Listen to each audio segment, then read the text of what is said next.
You walk into the grocery store. Then your phone buzzes. The text says, "We need to talk." And before they send another word, your brain has already built the whole disaster. You're getting fired. The relationship is ending. You said something wrong. You missed something obvious. You're about to pay for it. None of that had happened. But your body does not care.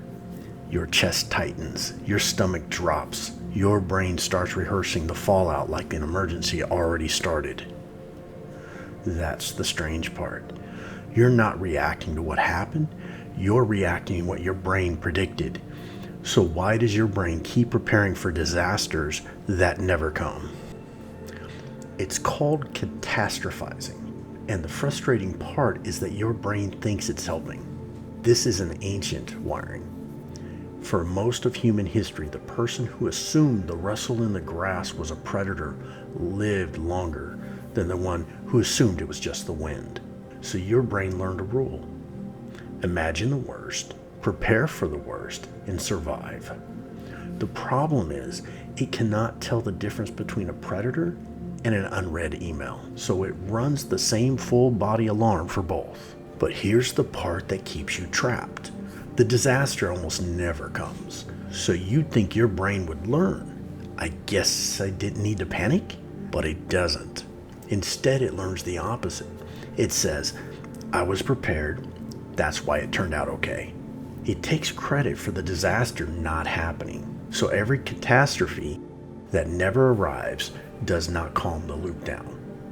It trains the loop to run again. The worry feels productive because nothing bad happened. That's the trap. It's a system where worry can always claim it helped. So here's the move. When your brain predicts disaster, do not try to debate it in your head. Write it down, not vaguely, specifically. I'm going to get fired. They're mad at me. This is going to ruin everything. Then come back later and write what actually happened. Most of the time, the record will be boring. The conversation was fine, the email was normal, the problem was smaller than your brain said it was. And that boring record matters because your brain has something it usually never gets: evidence. You're not arguing with fear, you're showing it the score. Your brain will swear this time it is different, that this time the disaster is real. It swears that every time. That's the loop. That's the whole channel. I'm Open Loops. If your brain does this with more than just bad texts, subscribe. I'll keep these coming every week.